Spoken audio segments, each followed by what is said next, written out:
We've got a potpourri of different news on Mount Everest for today.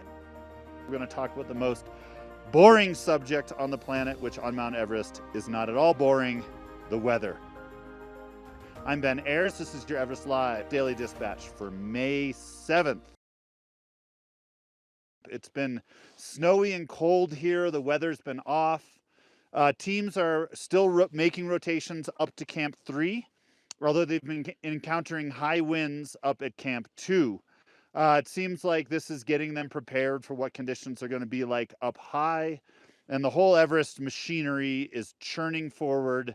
There's some videos on social media and stuff coming forward about, some of the kind of the conga lines forming on the Lhotse face as people are all kind of moving together. While those images can kind of be dramatic and headline catching, that's the reality of climbing here. It's not outrageously unsafe, and it's just there's a lot of people that are trying to get in shape for the weather window whenever that happens. Other news on the mountain.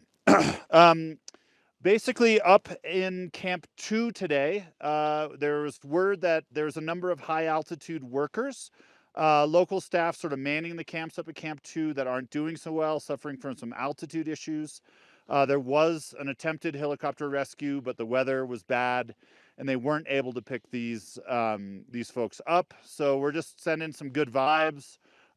Everybody's stable. There's no major emergency, but these are people that are going to have to come down. We're just sending good vibes their way, hoping for a quick and successful rescue.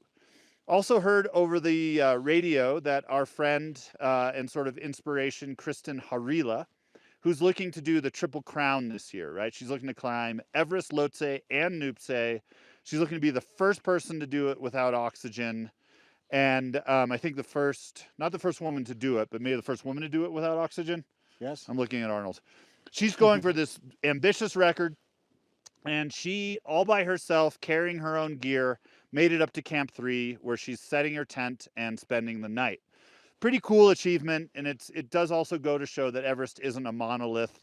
There are still people up there doing these kind of individual adventures, and it's a salute to her strength.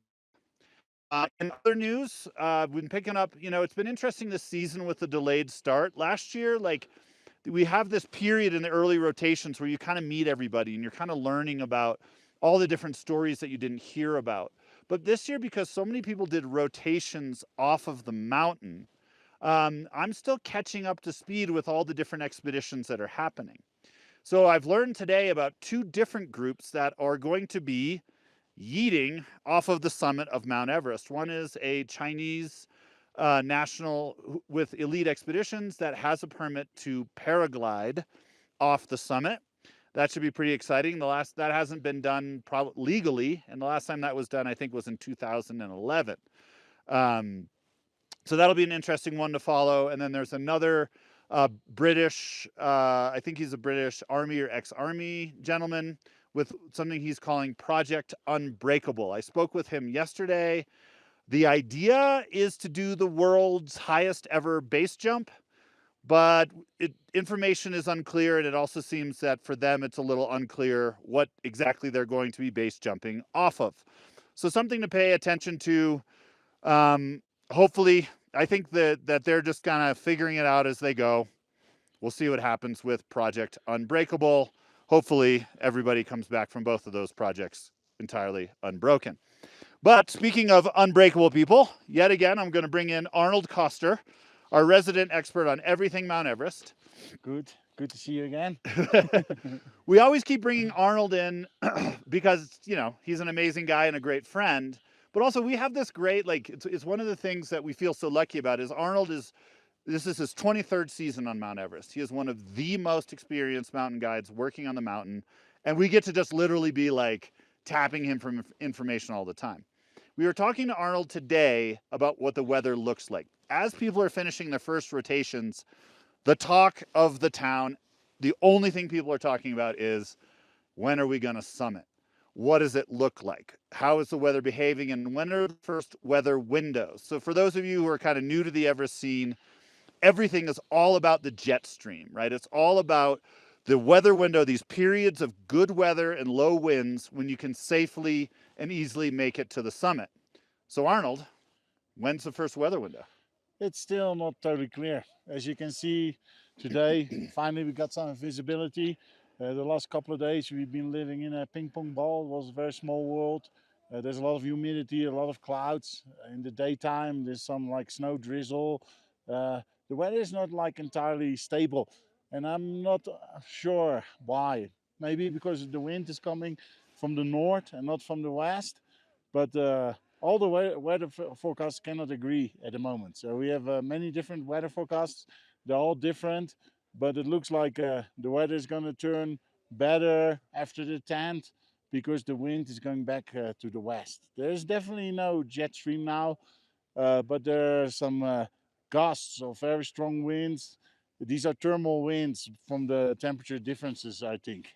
It also looks like that there's some low pressure coming on the Bay of Bengal, and that's quite worrying because it looks like maybe the development of a small typhoon around 14, 15 May. And if that's really gonna happen, that's gonna do something bad to the weather system here. So let's hope it will stay like a mini typhoon and not much strength is going to develop in it. And we're going to get stable weather after the 10th. So right now, I don't see any weather windows. Like other people see weather windows, but I don't see them. And we still have to just wait and be patient. So that being said, Arnold, you know, this typhoon that you're talking about, like, why is that such a worrying scenario? Basically, what that is like, from what you were showing me today, is it's sort of this area of it's really high pressure.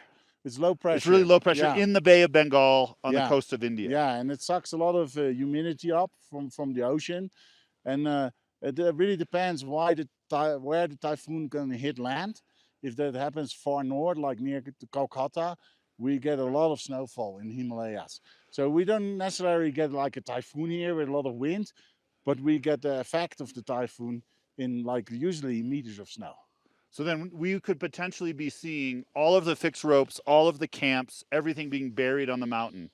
Yes. In the course of a couple days. Yeah, everything has to be done again, and that will cause a couple of days of delay before we can make the route again. Interesting. Well, let's hope that doesn't happen. It's been really interesting to kind of peer over Arnold's shoulder, looking at the different weather reports that are coming in, and seeing today, we were laughing about how all the weather reports were different, but none of them predicted actually what was happening at Everest Base Camp during the day today. So it's a bit of a mysterious science, but a crucial one for the industry. So that's your daily dispatch for today. Are there any questions coming in, Andy? Yeah, there's a question to Arnold. Did you teach yourself about the weather, or is this something that you've learned just from experience? Just repeat the question back. So somebody asked me about how I have knowledge about the weather. It's a self-taught. If you're climbing for 23 years and you did over 100 expeditions, you have to study the weather and you will recognize the patterns. And I always say to people, you have to learn the language of the mountain. You know, the mountain talks to us, but it talks in a different language. It talks in temperature, it talks in wind, it talks in clouds. And that's something, an experience you gain over many, many years. And then finally, just a shout out to some live members joining for the first time from Ecuador. Oh, great. Yellowknife, Canada, and Johannesburg, South Africa. So I don't know if you all heard that, but we have live members coming in from Yellowknife, Canada, Ecuador, and Johannesburg, South Africa. Thank you, everybody, for joining us. And for people who are watching this not live, you can join our Basecamp VIP membership service to watch this live and get exclusive access to content. We have a really cool video coming out just in a matter of hours about a dramatic rescue on Camp 3. I was able to interview this incredible mountain guide, Ashok Lama, about how he went back up the mountain to save his friend's life. Stuff like this is what you'll be seeing on the Everest Live Basecamp VIP package, and you can see it first. Thanks, everyone, for joining us, and we'll talk to you tomorrow.